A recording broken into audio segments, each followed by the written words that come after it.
Good afternoon and welcome to the first Michigan Co-op webinar for the 24-25 season or school year. Today we have Janine and Patrick from the Michigan College Access Network. I was introduced to Patrick through the Personalized Learning Task Force group that we have for virtual programs. And the resources that they provide and the connections that they've been making with a wide group of stakeholders was just very interesting to me. And I thought that I know that with the Michigan Co-op districts, we have K through 12 students, but I thought that this was a really good connection for us to have and to learn about the things that that MCAN is doing in terms of helping more students reach career and college readiness. So I'm going to go ahead and stop sharing my screen. And then if I can have Patrick and Janine just kind of give a little introduction of yourselves. Yeah. Janine, do you want to start? Sure. Hi, everyone. Good afternoon. Janine Hatum. I serve as the Director of High School Innovation at Michigan College Access Network. Prior to that, just K-12 leadership, so administration in the K-12 space for many, many years. And I was also the co-founder of a personalized learning school in Washington, D.C. So some background in personalized learning. And so I'm really glad to be here with all of you. Thanks, Janine. And I'm Patrick Brown. I know many of you from our meetings with the Personalized Learning Task Force and my co-op stuff. I'm Patrick Brown. I'm the Director of Adult Student Attainment Strategy, a new department, relatively new at MCAN, focused on accelerating non-traditional pathway learners into college access and success. So Janine and I are very excited to also be joined by Sion Swoop he's new as of October 1. Sion, do you want to introduce yourself as well? Absolutely, yes. So my name is Sion Swoop. I am the strategy manager for high school innovation. I just worked in the rest life at Michigan State University. I also worked as a college advisor for MSU CAC for a year and a half. So I have some background in college access, and I'm happy to be here with you guys. Thanks, Sion. So Sion, in addition to Janine and I, also a resource for you. And any of us can, walk you through the different resources we have and be in touch with you as well. So Lisa, if you are ready, I'll go ahead and share my screen and we can get started and talking a little bit about what we'd like to today. If folks don't mind either, we would love for you to put into the chat where you're from, maybe your district or your program. We'd love to see that. We've got a lot of connections across the state and we love that interaction. And if you've got thoughts or questions while we're sharing information today, feel free to raise your hand or to put it into the chat. We love that interaction and want to dialogue with you. So just take a minute if you can and put into the chat your name and the district or program that you're with. We love to see that interaction. And then I'd also ask if there's something that you're interested in hearing about today, if you take a moment there and put that in the chat as well. Janine and Sion and I, as we're presenting, we've got a lot of information. We'd love to share it all with you, but we also want to tailor this to why you were intrigued to come today. Is there something that you are interested about college access? Maybe you've worked with MCAN before. Is there something you'd love for us to touch upon today?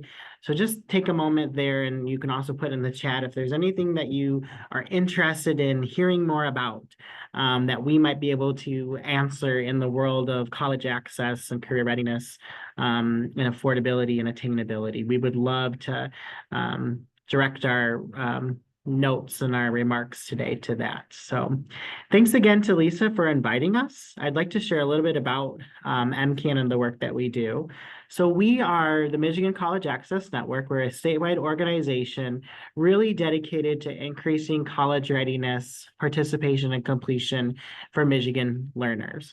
That includes K-12 learners and adult learners, non-traditional pathway learners, really with an emphasis and prioritization among low-income students, first-generation college-going students, and students of color. We know that the value of lifting up college degrees and college completion education is really integral to many different facets of life here in Michigan and across the United States.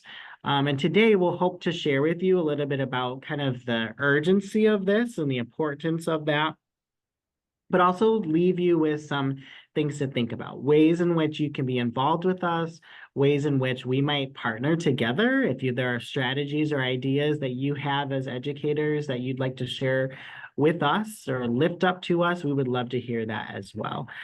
So really our mission is focused on how do we help schools, universities, community-based organizations, adult learning programs, alternative learning programs, think about creating college-going pathways and cultures so that it becomes very natural for any student that's pursuing this pathway for them to not encounter roadblocks. And so we really prioritize that through grant making. We work with local institutions to think about what are ways that they can think creatively about that. We do that through statewide convenings and regional partnerships of how do we lift up and help teachers and counselors and college professionals and school professionals, administrators think about how do I create these opportunities with students in my school or in my program. And we do that through public policy and advocacy too. We're really at the forefront of working across the state to think about what do we need to do in terms of funding or the policies that are in place to help schools and institutions reach more students and talk about college access and affordability for them.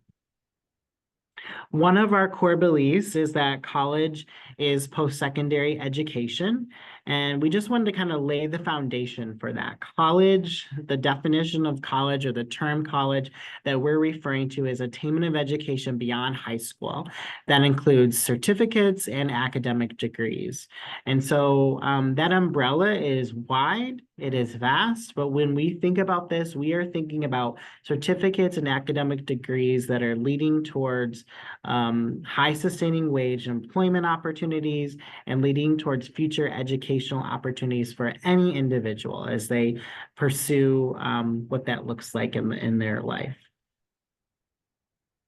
We wanted to break down that word certificate as well.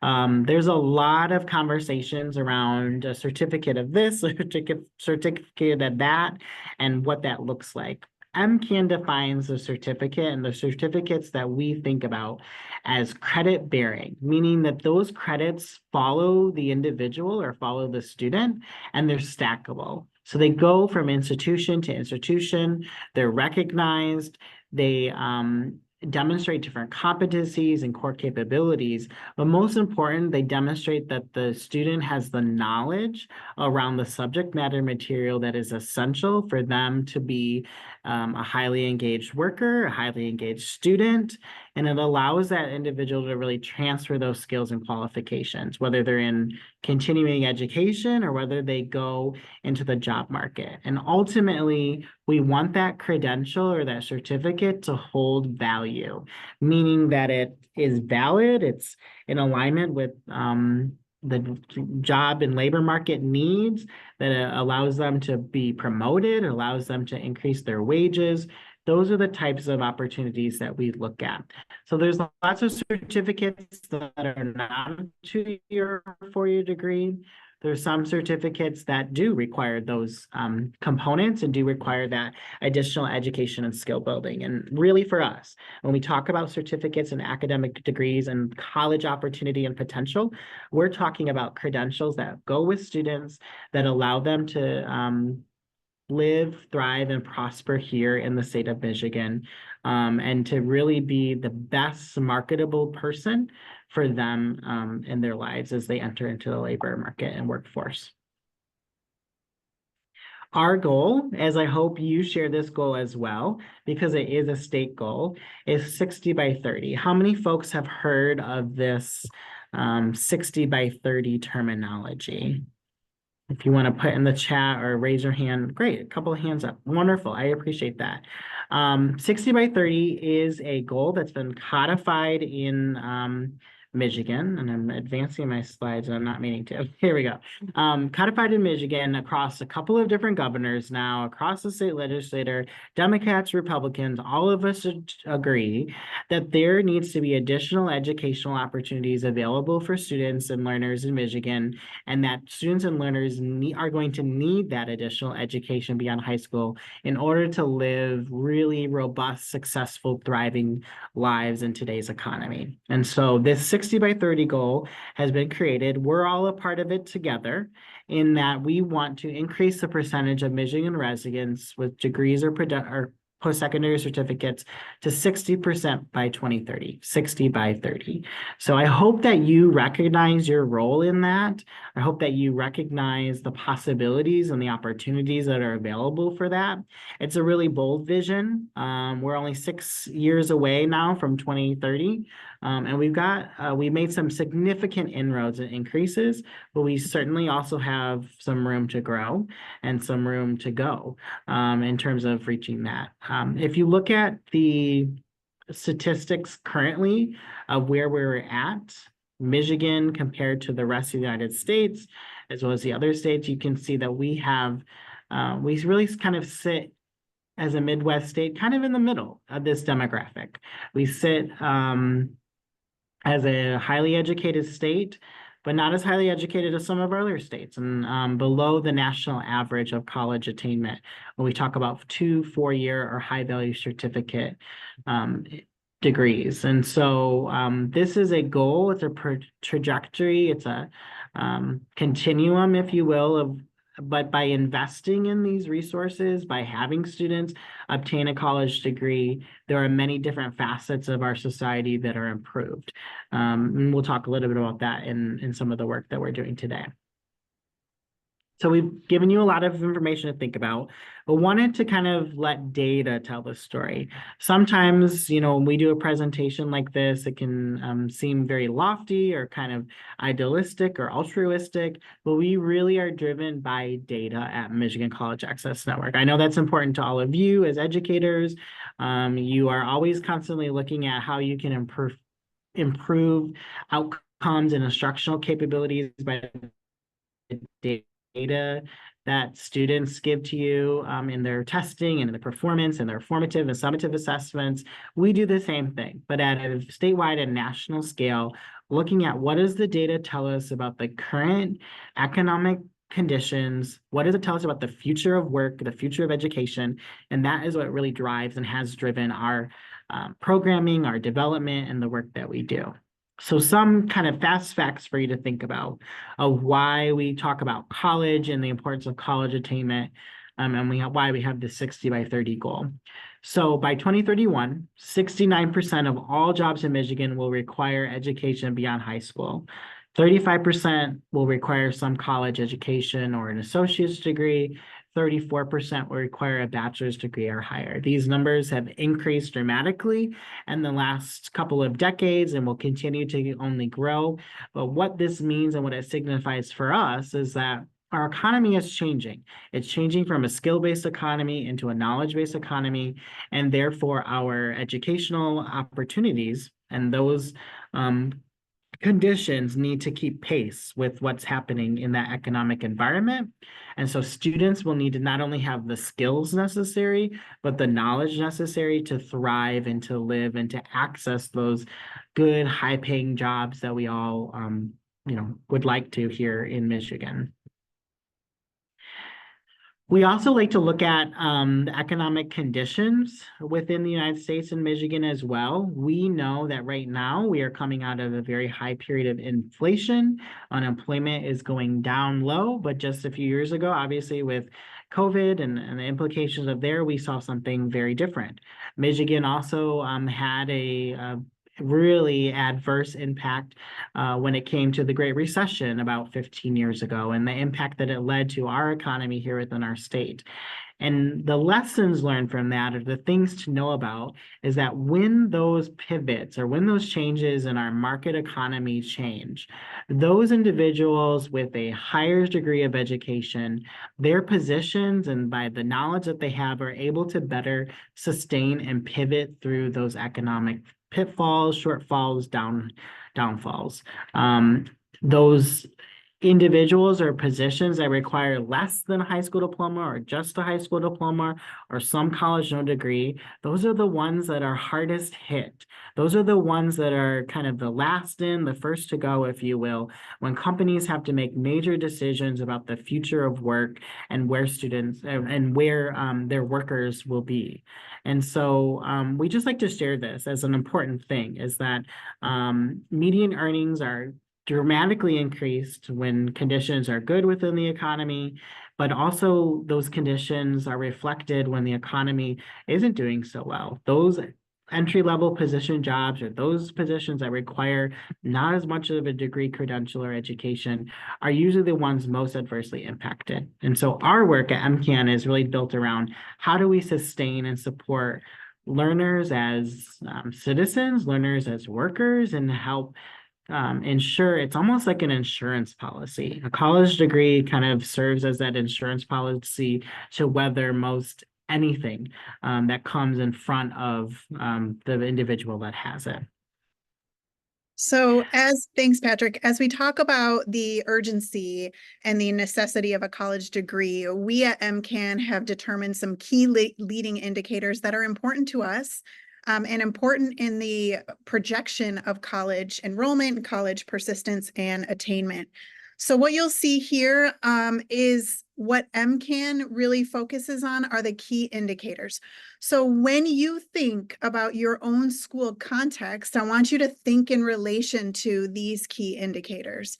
So academic readiness is the SAT, affordability is the percent FAFSA completion, college enrollment rate, persistence are the students who enroll in college and whether or not they earn a cert 24 credits in 16 months, and then 16 credits in 24 months, I'm sorry, and then completion rates of college. That also leads to this idea of statewide attainment, and we've done that by region as well. So these are really big indicators that we know are going to project the influx or the completion and the attainment that Michigan, as well as districts and counties, can anticipate in the near future. So I want to show you, if you think about just statewide, I do want to emphasize that this data is available on our impact map. It's available by district, it's available by high school, it's available by city, county. So it's really great to look because we recognize that there are so many counties represented in this group. We didn't break it down for a particular county, but when you look at the state of the state, here's where we sit. And we know that average SAT score indicates readiness for college going coursework. We are at 958.4. So when you do end up looking at your own data, you can compare it to this. Statewide, 50% FAFSA completion effort. That is pretty much, we nationally are about halfway. So we're about 25th in the country for FAFSA completion. So we know that there's a lot of room for growth there. And we definitely know that we leave a lot of money on the table for students to get towards their college. 58% of our students enroll in college within 6 months of graduating high school. And out of those 58%, about 64 persist. So they earn 24 credits in 16 months. I think I had it backwards last time. So 24 credits, so full-time students, 12 credits. So 24 credits in 16 months indicates persistence. And then we move forward 6 years. So this is the class of 2017. This data shows that 40%. So 40% of the initial 58 who enrolled ended up completing some sort of college degree. Attainment, again, attainment is this idea of 25 to 64-year-olds in the state of Michigan who have a certificate, associate's degree or higher. And then it is a bit higher when we're including short-term certificates. That is what the Lumina Foundation, which is a national foundation, indicates in their data. We at MCAN don't use the short-term certificates. And then I want to point out something super interesting. When we, the Michigan State Institute for Public Policy puts out a survey with the census report, and we are interested in these two questions. We're interested in whether or not the adults think college is important and the likelihood that their child will obtain a college education. And as a state, about 80% of the adults who did this survey indicate that college is important, and 78% say that they believe their child is likely to get a degree. So when we think about that data, but then we look at the actual data, there isn't a strong correlation in those numbers. So we have to think about what we as an organization can do to really support schools in an effort to really address some of these things. Janine, And- has there been Yeah. follow-up on so the question is college important and the likelihood that their child will obtain college? Is there any follow-up with those same people who took it to find out, like 1 or 2 years down the road, why didn't? Why is there only 58% college enrollment when you thought your child was going to? Is it a financial burden? Is it something else? I mean, I understand my kids are adults, and so we don't always get to control what happens after they leave. Right. But I'm just curious as to, like, has there been any follow-up to find out the reason why they don't match up? So I don't know if it's the exact matchup of who took this survey and whether or not they have kids that did or did not complete. So that data might not match up for the State of the State survey. However, what the research has shown is that there are a few main barriers. And I think the next two slides will show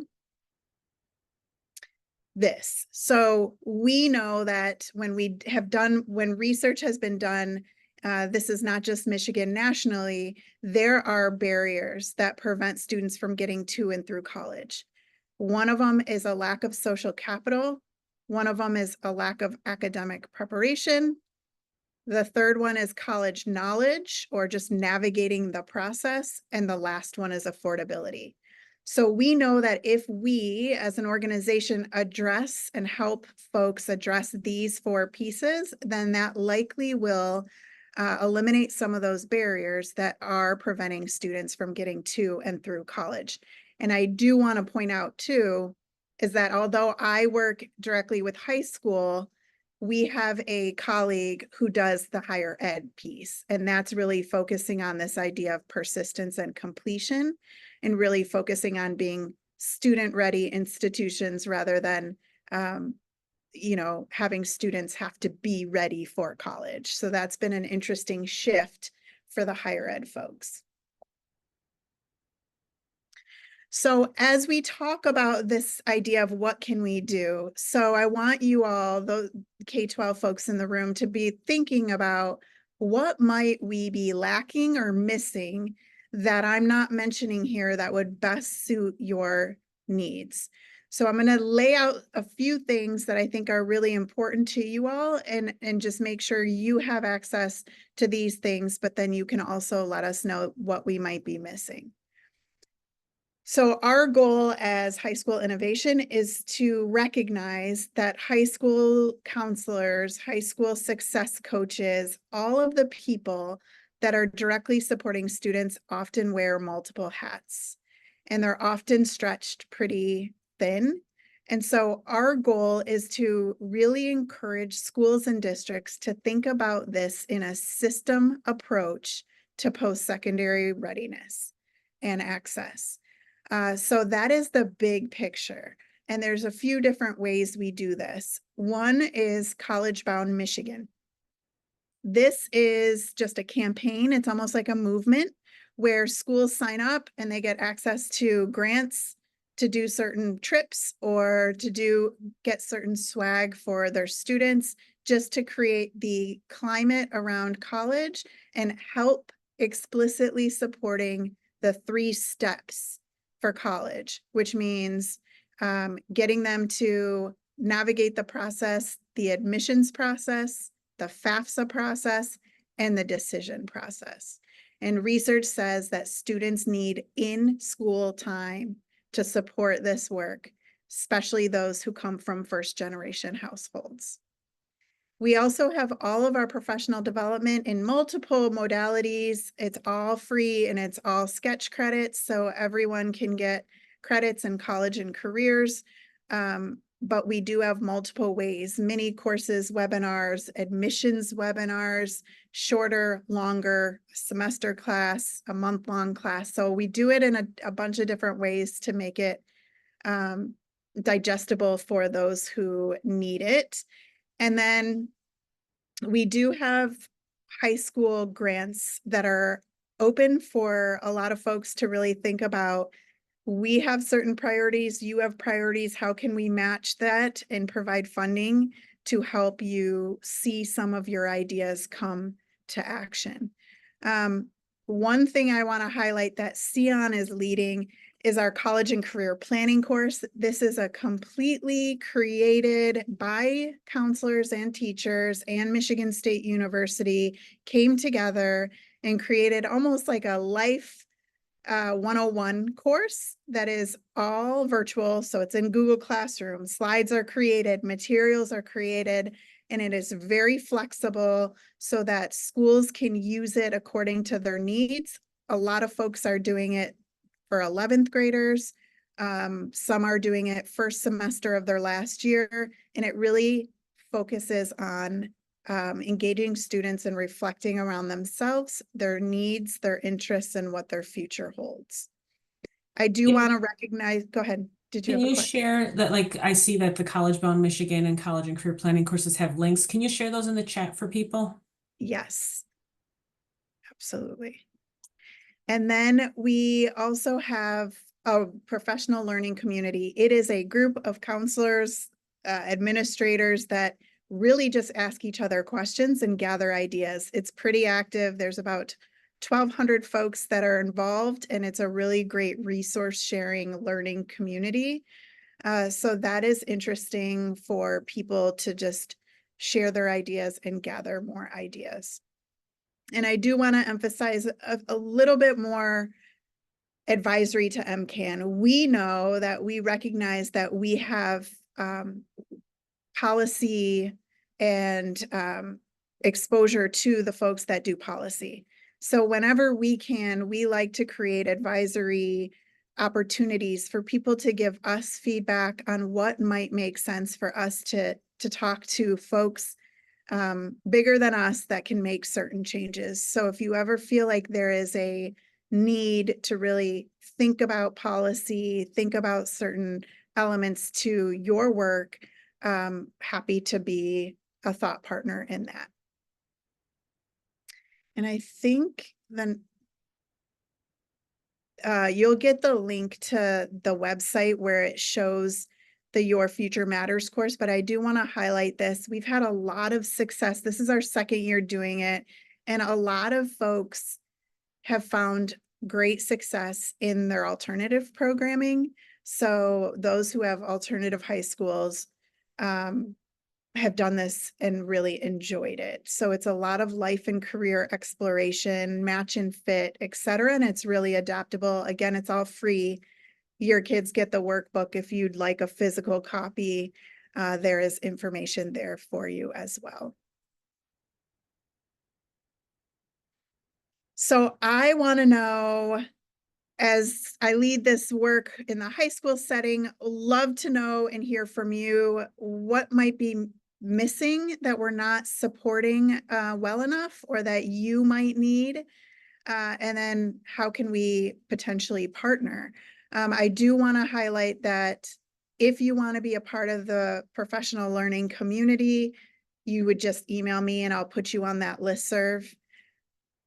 Two more things. Please make sure your counselors all have their data use agreement on file. It is open this year. That is providing access for students who are TIP eligible, who have filed or not filed their FAFSA. Make sure that that's on file for your school. and then CBMI to be a CBMI site. You can click on that link and just register. All of this is definitely free.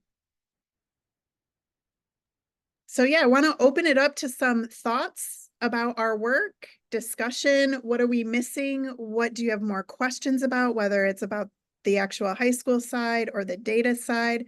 Happy to spend some time with you on that. I know when I shared that we were having the webinar and I had people sign up and things like that, Gail, who's on the call, said that she is using Your Future Matters. Is that what it's called? Yeah, Your Future Matters. So Gail, I didn't know if you wanted to unmute and just kind of share your experience with that for others. Sure. The program I run is primarily a shared time program. So the students that tap into me are students that are homeschooled or private school students who are taking elective classes with our school. And a lot of them take dual enrollment as these types of courses. So as part of the requirement for that, they have to take a concurrent course. So they're not necessarily interested in a course like a PE class or something like that. And so what I've tried to do is create some critical thinking courses for them to take that would be a natural pairing with dual enrollment. We created kind of a life skills one. And when I came across Your Future Matters, it was a perfect fit for that. And so we use Canvas. And so I took your PowerPoints, and the first year, because we got the information so late, I think it was like 2 or 3 weeks before school started, and there was just nothing I could really do much in that small amount of time. So I literally cut and pasted everything, broke it up into modules so that I could present it in our Canvas learning management system the way the other classes are set up. And then put some kids in there as kind of guinea pigs, which my homeschoolers are great at being guinea pigs. They love that. And so they got in there and they were super vocal about telling me what they liked or didn't like about the class. The content they all loved. They didn't have any problem with the content. The only negative feedback I got was that for them, it was hard for them to understand what they were supposed to complete or how they were supposed to complete it and all that kind of stuff. So that was an easy fix because I had all summer to work on that. So then that's what I did. I kind of morphed it into a little bit more logical, giving us, information. Like there was some stuff I left out that really wasn't conducive to our virtual environment, like that path thing, the little diagram of a path that they were supposed to add stuff to and all that. That got a little confusing at first, so I just said, okay, we'll forget that. We'll just take what we want you to put on that path and create it as an assignment. So that's what we did. We have probably twice as many kids taking it in my school this year. The other thing we did was we also used our alternative high school teacher, who is teacher of record for this class, as well as she took it and made it part of her in-person teaching in her alternative ed program. Now, in my program, it was a dedicated class. In her program, she took the components and sprinkled them in with her whole year of instruction to her kiddos. And she really liked that as well. Now, with your grant money from last year, we purchased goggles, 3D goggle thingies, those virtual reality goggles. And so we put virtual field trips to colleges on there for them to use this year. We really wanted to put the virtual, those career exploration things on there, but that software is like super expensive to get that. And we can't find anywhere that's within our reach. At least with the college visits, it was all free. So we could put those into the virtual goggles with no problem. So if you ever come across something that's free or super duper cheap for the trying out careers or whatever, feel free to throw those our way because we would love to add those to our VR goggles. Thanks, Gail. Mhm.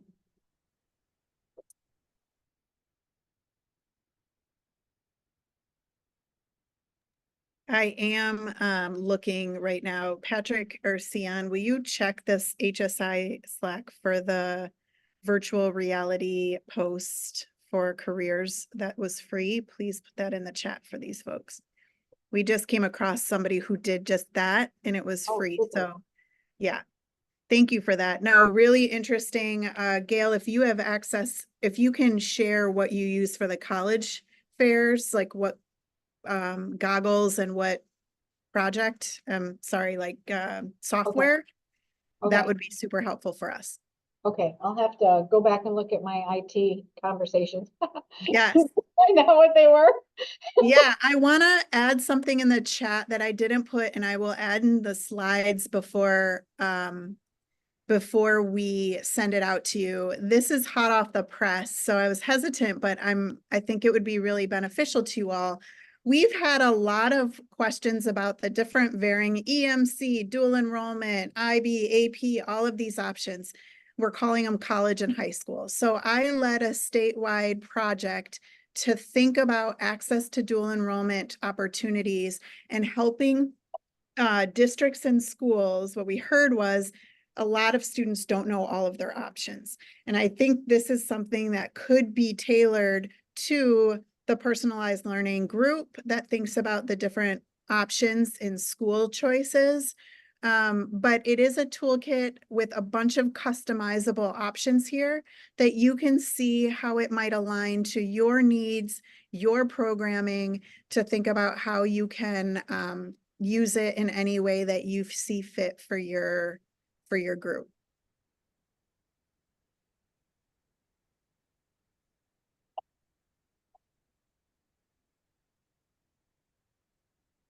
Any more thoughts or questions for us?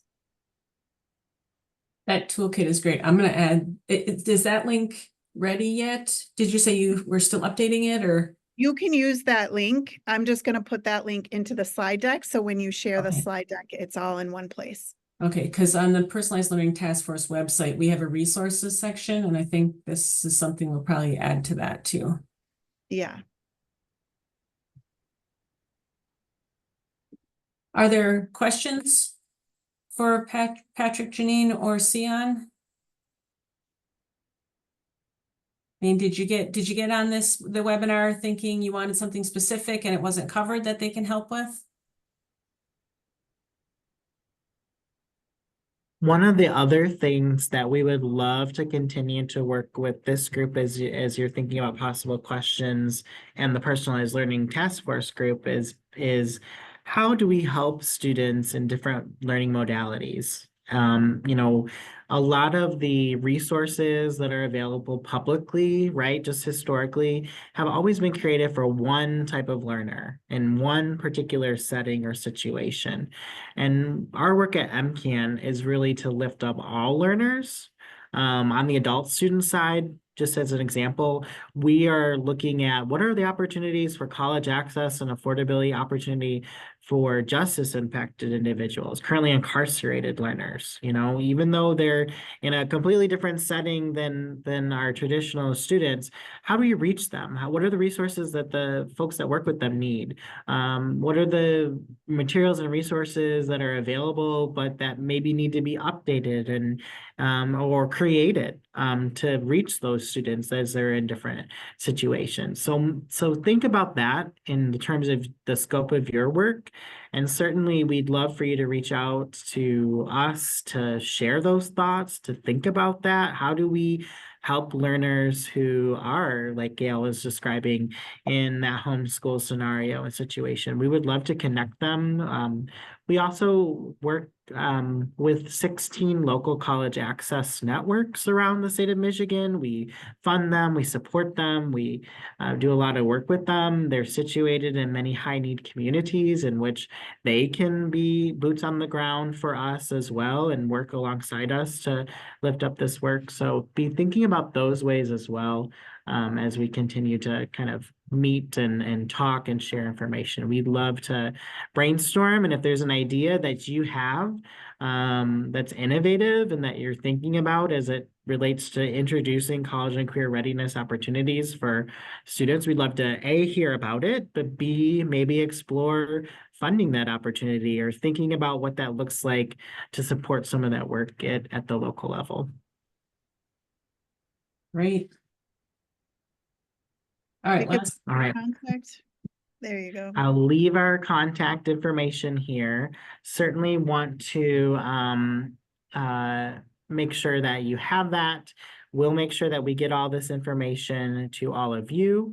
That Lisa can send that out, but we appreciate your time. We're hopeful that you see the value in being in partnership with us, that you see the value in 60 by 30. We're all working towards that collectively. It's good for everyone, mostly for our students, but also for our state, our economy, and the work that we're all trying to thrive to do together to make Michigan a better place to live and learn and to enjoy life. So we appreciate you taking the time to be with us today.